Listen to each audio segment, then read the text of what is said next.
estamos estudiando uno de los aspectos, no es el único, pero es un aspecto principal, fundamental, que hace la diferencia entre el verdadero evangelio y otro evangelio diferente que sea, y es la mediación de Cristo. Cristo como el único mediador. Recuerda que la Iglesia Católica ha elevado a María, que fue virgen cuando fue concebida por el Espíritu Santo, pero que después ya no fue virgen, como la mediadora. Si quieres acercarte a Cristo, tienes que ir a través de María. Estuvimos viendo algunos conceptos de cómo la Biblia nos enseña acerca de la mediación de Cristo, pero vamos a ir a dos pasajes fundamentales o dos libros de la Escritura fundamentales en esta tarde para hablar de lo que la Biblia enseña acerca de Cristo como el único mediador. La palabra griega que se traduce la palabra mediador también significa árbitro, intermediario o reconciliador. Os invito a abrir vuestra Biblia en Gálatas capítulo 3. Aquí en Gálatas capítulo 3 es la única ocasión en la que aparece como mediador alguien que no es la referencia de nuestro Señor Jesucristo. La Biblia habla acerca del mediador como sustantivo y se refiere a Cristo, pero en esta ocasión esta palabra no se utiliza para referirse a Cristo, sino que aquí se refiere a Moisés como aquel por medio del cual Dios trajo al pueblo de Israel, al pueblo de Dios, trajo la ley. Míralo ahí en Gálatas capítulo 3, versículo 19. Dice ahí, entonces, ¿para qué fue dada la ley? Y añade ahí la respuesta. Fue añadida a causa de las transgresiones hasta que viniera la descendencia a la cual había sido hecha la promesa, ley que fue promulgada mediante ángeles por mano de un mediador, dice ahí tu Biblia, ¿verdad? No te confundas, aquí no se está refiriendo a Cristo. Aquí se está refiriendo por medio de un mediador, se refiere aquí a Moisés, quien él estaba siendo usado, comunicando la ley de parte del Señor al pueblo. Y por otro lado, también muestra cómo Moisés intercede por el pueblo ante el Señor. Un teólogo se refiere a este ministerio profético sacerdotal de Cristo y se refiere de la siguiente manera. El ministerio profético es lo inverso al ministerio sacerdotal, porque este ministerio sacerdotal compete poner a los hombres en relación con Dios. Pero ambos ministerios, es decir, el sacerdotal y el profético, pertenecen por igual a Cristo de manera sublime, suprema, y constituyen juntamente de su obra mediadora o redentora. Es decir, como mediador, Cristo entre Dios y el hombre, Él está asumiendo la representación recíproca de las dos partes. Cristo es el único que puede representar las dos partes en sí mismo. Así que Pablo aquí utiliza este término mediador para explicar en lenguaje humano que es necesario dicho mediador. Es necesario que hubiera un mediador para recibir la promesa. Observa lo que dice el versículo 20. Ahora bien, un mediador no es de una parte solamente, ya que Dios es uno solo. Cristo, en contraste con Moisés, el cual fue mediador de la ley que conduce a la muerte, ahora Cristo es el mediador de un nuevo pacto que conduce a la vida. Así que aquellos que estaban abandonando el verdadero evangelio de Cristo como único mediador y volvían a la fe, a la práctica de la ley de Moisés y utilizaban a Moisés como mediador, decían, Moisés no es un mediador eficaz, Cristo es perfecto mediador. La mediación de Moisés trajo la ley y por medio de la ley el conocimiento del pecado y por medio de eso el conocimiento de la condenación. Pero teniendo a Cristo como único mediador, por medio de la mediación de Cristo, Él está trayendo la mediación que trae a la vida. Mira lo que dijo Spurgeon predicando sobre este versículo, Gálatas capítulo 3, versículo 20. Y cito lo que Spurgeon dijo. ¿Qué es un mediador? Es un intermediario, una tercera persona que se interpone entre dos partes que de otra manera no podrían comunicarse. No media por alguna carencia de Dios mismo, porque le falta la intervención de algún tipo de mediador. No es por la carencia de Dios. Y Spurgeon dice, oh alma mía, ¿no estará pensando en mí? Que me he apartado de Él y vivido muchos años sin Él. Puesto que hay un mediador y Dios no lo necesita, ¿no será que tiene el propósito de satisfacer mi necesidad y llevarme de regreso a Él? Esa es la realidad de que necesitamos nosotros un mediador. Dios no lo necesita, Dios lo ha provisto por gracia. Observemos otro pasaje donde encontramos la figura de Cristo como el único mediador que distingue el verdadero evangelio de todos los evangelios que son falsos. Y está en el libro de Hebreos. Observa ahí en Hebreos capítulo 8. ¿Sabes que el tema de Hebreos es exaltar a Cristo como el supremo Dios, supremo por encima de los ángeles, supremo por encima de Moisés, de la ley, de los sacrificios, de los sacerdotes? Él es supremo. Y ahí en el capítulo 8 la figura de Cristo se muestra como mediador en contraste con el Antiguo Testamento y el pacto mosaico. De manera que se afirma que después de la ascensión, Cristo es el mediador de un ministerio mejor, de un mejor pacto, con mejores promesas como resultado de lo que Cristo ha obtenido. Mira capítulo 8, versículo 1. Ahora bien, el punto principal de lo que se ha dicho es este. Tenemos tal sumo sacerdote. Es decir, está diciendo el autor movido por el Espíritu Santo, tenemos tal calidad de un intermediario, y a él se refiere al Hijo, versículo 28, porque del capítulo 7, porque la ley designa como sumo sacerdote a hombres débiles, pero la palabra del juramento que vino después de la ley designa ¿a quién? Dice ahí, al Hijo, a Jesucristo, Dios hecho hombre, hecho perfecto para siempre. Y aquí hecho perfecto para siempre es hecho un sacerdote perfecto, para siempre, eterno.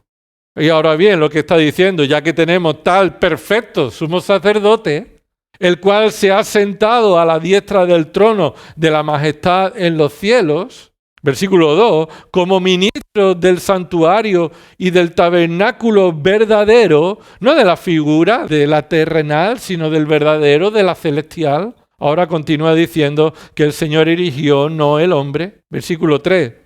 Porque todo sumo sacerdote está constituido para presentar ofrendas y sacrificios, por lo cual es necesario que este sacerdote también tenga algo que ofrecer. Él está puesto ahí para ofrecer sacrificios y ofrendas, y él también las tiene que ofrecer. Y ahora versículo 4. Así que si ese él lo tiene ahí en tu Biblia con mayúscula, ¿verdad? Así que no se está refiriendo al sacerdote del Antiguo Testamento. Se está refiriendo a Cristo tal perfecto sumo sacerdote. Si Él, una suposición, estuviera sobre la tierra, escucha, ni siquiera sería sacerdote, habiendo sacerdotes que presentan las ofrendas según la ley. ¿Por qué? Porque Él no las necesita.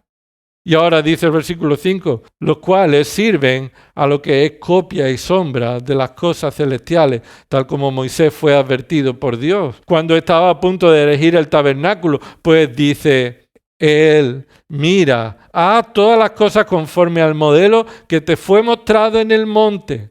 Versículo 6, pero ahora él, ¿y quién es él? No es Moisés. Cristo, tal perfecto sumo sacerdote, ha obtenido un ministerio tanto mejor. Y la pregunta es, ¿tanto mejor en comparación con cuál? Es mucho mejor en comparación al ministerio de Moisés. Mucho mejor en comparación al ministerio de los sacerdotes del antiguo pacto. Entonces, hemos obtenido en Cristo un sacerdocio, un intermediario, un mediador, con un ministerio tanto mejor, y ahora nos da la razón, por cuanto es también el mediador de un mejor pacto. Y este mejor pacto no dice un pacto mejor que el anterior, sino sublime, inmenso. No hay otro pacto superior a este, un pacto supremo, establecido sobre mejores promesas. Y aquí lo que el autor está diciendo a los judíos, les está diciendo, no os volváis al pacto antiguo. Que es fácil confiar en nuestras obras, hermanos. No necesitamos ser judíos para volvernos a la confianza de las obras.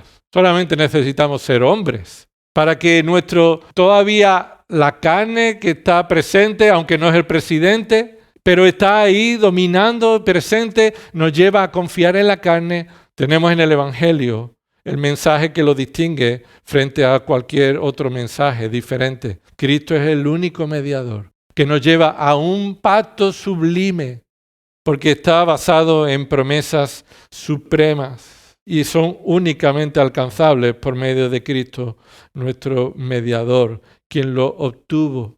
Versículo 6, pero ahora Él ha obtenido. Él tiene un ministerio de mediación único, sublime y supremo. Así que la mediación de Cristo es comparada con el ministerio de un sacerdote, del cual Él es superior a todos los sacerdotes del antiguo pacto. Vayamos al capítulo 9.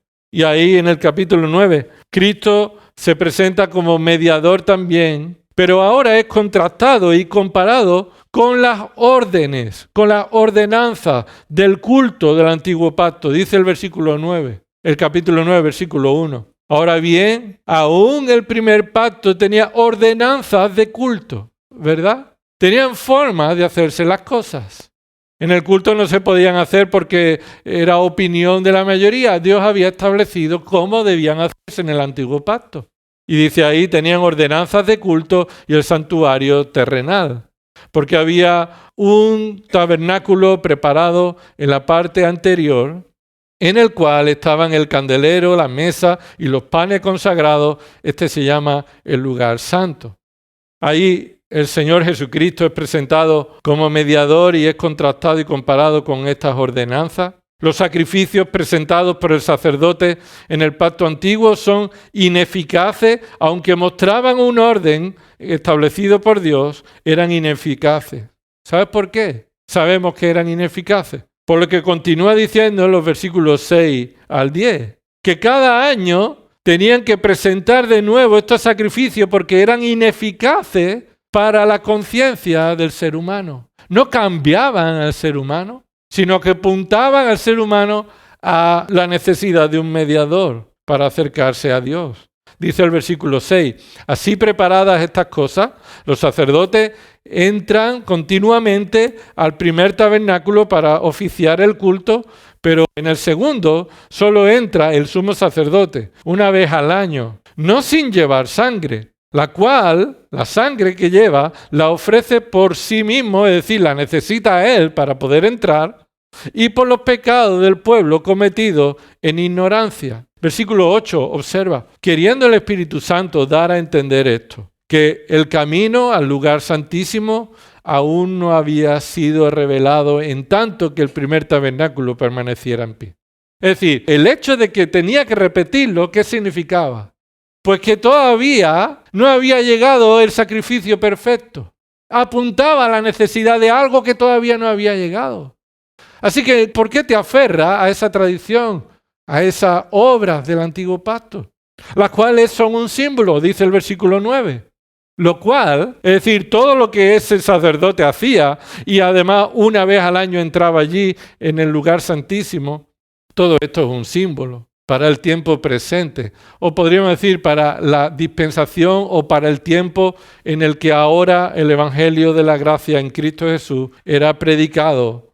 Y dice, según el cual se presentan ofrendas y sacrificios que no pueden hacer perfecto en su conciencia al que practica ese culto. Es decir, no tiene efectos espirituales en aquel sumo sacerdote que entraba. Salía de allí diciendo, yo aún todavía necesito un cambio de corazón, necesito un mediador, esto no ha solucionado mi problema delante de Dios. Versículo 10, puesto que tienen que ver solo con comida y bebida y diversas abluciones y ordenanzas para el cuerpo, impuestas hasta el tiempo de reformar las cosas.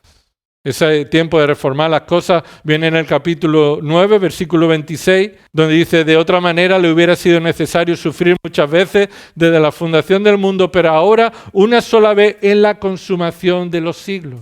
Es decir, en el final de la etapa, en el tiempo en el que Dios ha determinado los siglos. Este tiempo en el que Dios, por medio de Cristo, ha reformado las cosas y todavía deben terminar de cumplirse en Cristo Jesús, en su venida para establecer su reino milenial. Todo eso era figura. Así que el ministerio de Cristo como sumo sacerdote sí era un ministerio eficaz. Él era presentado una vez y para siempre. Dice el versículo 11. Pero, y ahí está el contraste, el sacerdote tenía que entrar todos los años, hacerlo todas las veces, sabiendo que eso no tenía efecto en su conciencia. Ahora, versículo 11. Pero cuando apareció Cristo, ¿y cómo apareció Él? ¿Qué dice ahí? Apareció como sumo sacerdote de los bienes futuros, de un pacto mejor, a través de un mayor y más perfecto tabernáculo. Ese es su cuerpo, su encarnación y su resurrección, no hecho con mano, es decir, no de esta creación. Versículo 12, y no por medio de la sangre de machos cabríos y de becerros, sino que Él se presentó por medio de su propia sangre. Entró al lugar santísimo una vez y con esa eficaz para siempre. No hizo falta nada más. No hizo falta nada más. Su sangre era perfecta y su mediación era completa y eficaz. La Iglesia Católica continúa sacrificando litúrgicamente a Cristo cada vez que presentan esto.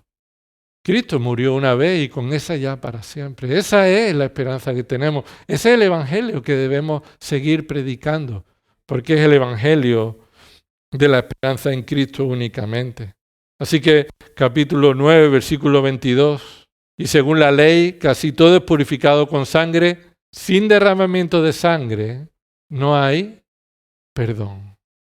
Y por lo que la sangre de Cristo es eficaz porque purifica de pecado a los que en ella han sido santificados. Mira el versículo 14 ahí del capítulo 9. ¿Cuánto más la sangre de Cristo, el cual por el Espíritu Eterno se ofreció a sí mismo sin mancha a Dios, purificará vuestra conciencia de obras muertas para servir al Dios vivo? Es decir, con la mediación de Cristo, con su derramamiento de sangre, su obra intercesora como sacerdote perfecto, no en la ceremonia del Antiguo Testamento, la que Él estableció. Esta es la señal del nuevo pacto. ¿En qué? Él dijo, Él estableció, en mi sangre, en mi sacrificio. No hay sacrificio que el hombre pueda hacer que lo acerque a Dios. No hay sacrificio que tú puedas pretender valorar y exaltar que te haga recibir algún mérito delante de Dios. Es más, ni después de haber sido salvado lo que hacemos tiene algún mérito delante de Dios. Es para su gloria. Es por lo que Él produce en nosotros tanto el querer como el hacer por su buena voluntad. Y por eso concluye ahí el autor de Hebreos, versículo 15. Observa ahí. Y por eso Él, Cristo, es el mediador. Y cuando dice Cristo es el mediador, lo que está diciendo es el único mediador. No hay mediador en los pastores, no hay mediador en el grupo de personas de la iglesia, no hay mediador en ningún representante político ni establecido por los otros papas, no hay mediador fuera de Cristo. Y observa como continúa diciendo, Él es el mediador de un nuevo pacto a fin de que, habiendo tenido lugar una muerte para la redención de las transgresiones que se cometieron bajo el primer pacto, los que han sido llamados, ¿esos quiénes son? Los que han sido escogidos, los que han sido llamados, los que han sido santificados, los que serán glorificados, reciban la promesa de la herencia eterna. Qué bendición, hermanos, tener a Cristo como el único mediador. La muerte del testador se hace necesaria para que mediante ella la herencia sea obtenida a los que han sido llamados. ¿Quiénes son los llamados? Todos los que escuchan son llamados eternamente. ¿Pero quiénes son estos llamados? Los que habiendo escuchado, el Espíritu Santo obra en su corazón para hacerlos nacer de nuevo y recibir un llamado interior en el que Dios, por medio de la fe que Él da, los capacita para responder a este llamado. Y terminamos aquí en Hebreos capítulo 12. Aquí concluye la referencia a Cristo en esta carta como mediador. Y lo contrasta, lo hemos visto antes, con los sacerdotes Después lo hemos visto con las ordenanzas del culto, la forma en la que se realizaba el culto. Pero ahora el contraste tiene que ver con un lugar característico. Observa ahí en el capítulo 12, que se muestra aquí a Cristo como mediador entre los lugares característicos del antiguo pacto y del nuevo pacto. Observa capítulo 12, versículo 18. Porque no os habéis acercado a un monte que se puede tocar, ni a fuego ardiente, ni a tiniebla, ni a oscuridad, ni a torbellino, ni a sonido de trompeta, ni a ruido de palabra, tal que los que oyeron rogaron que no se les hablara más. ¿Recuerda qué referencia está haciendo a esto? Bueno, cuando Moisés estaba recibiendo, ¿verdad? Y el pueblo estaba allí, estaba escuchando todo esto, estruendo, todo este monte, y decían, no queremos. Tenían miedo. Y lo que aquí el autor, movido por el Espíritu Santo, está diciendo, los que habéis sido llamados no habéis sido traídos a la liturgia del antiguo pacto, ni a las promesas del antiguo pacto basado en los sacrificios del antiguo pacto. Versículo 20, porque no podían soportar el mandato, si aún una bestia toca el monte será apedreada. Tan terrible era el espectáculo que Moisés dijo, estoy aterrado y temblando. Versículo 22, vosotros, en cambio, os habéis acercado. ¿Ve el contraste aquí? No os habéis acercado a ese monte, os habéis acercado a otro monte. ¿A cuál es el monte? Al monte Sión. Al monte Sión, ese es el contraste del monte Sinaí con el monte Sión. Habéis acercado al monte Sión, dice ahí en el versículo 22, a la ciudad del Dios vivo, la Jerusalén celestial, a las miriadas de ángeles, a la asamblea general e iglesia de los primogénitos que están inscritos en los cielos, y a Dios, el juez de todo, y a los espíritus de los justos hechos ya perfectos. ¿Habéis acercado a quién? Versículo 24, y a Jesús. Observa que ahí utiliza la palabra Jesús, que se le atribuía a Jesús como hombre. Y le pondrá por nombre Jesús. Os habéis acercado a Jesús, al hombre llamado Jesús. Y ahora se le muestra aquí este título, el mediador del nuevo pacto. Y os habéis acercado a la sangre rociada que habla mejor que la sangre de Abel. La sangre de Abel, ¿cómo hablaba? Decía Dios, la sangre de tu hermano Abel todavía grita, ¿verdad? ¿Y pedía qué? Venganza. Pedía que se le diera al que había derramado conforme a lo que había hecho. Tú has derramado sangre de tu hermano, tu sangre será derramada. Pero la sangre de Cristo a la que nos hemos acercado no clama por venganza, sino que está mostrando salvación, misericordia y gracia. Y aquí continúa y termina diciendo en el versículo 25, mirad que no rechacéis al que habla. Porque si aquellos no escaparon cuando rechazaron al que los amonestó sobre la tierra, mucho menos escaparemos nosotros si nos apartamos de aquel que nos amonesta desde el cielo. Es una advertencia dura, ¿verdad? No se queda a medias. O estás en Cristo como tu único mediador o estás bajo tu condenación. Y si estamos en Cristo debemos predicar este evangelio. Y decir, oye, ¿qué se diferencia a vosotros de los católicos? Mira, tenemos a un único mediador, a Cristo Jesús, quien siendo Dios se hizo hombre y vivió una vida perfecta y murió en la cruz como el que había cometido todos mis pecados, siendo un hombre perfecto, para que la ira de Dios sea apaciguada.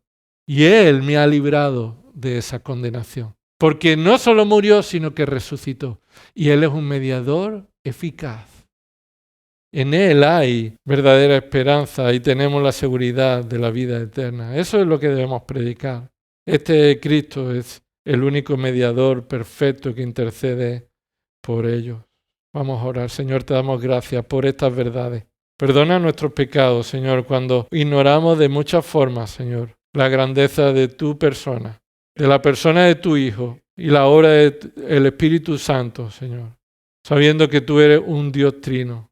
Señor, tú estás intercediendo, actuando, realizando una obra de redención de manera coordinada y perfecta, en la que Cristo es el único mediador.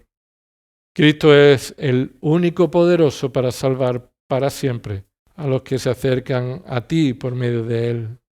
Por eso oramos, Señor, que en el poder de tu Espíritu nos haga depender cada día de la intercesión de Cristo, porque todavía hay orgullo, todavía hay pecado en nuestras vidas, Señor. Queremos pedirte perdón, Señor, y que tú sigas haciendo la obra en nuestras vidas, Señor, y exaltando a Cristo en nuestras vidas, sometiéndonos a su autoridad, a su palabra, y confiando, Señor, en su intercesión perfecta. Pedimos que tú nos uses en este lugar para predicar a Cristo, exaltar a Cristo como único mediador y llamar a los pecadores que se arrepientan y que crean en Él para el perdón de sus pecados de manera eficaz. A ti sea la gloria, Señor, en el nombre de Cristo. Amén.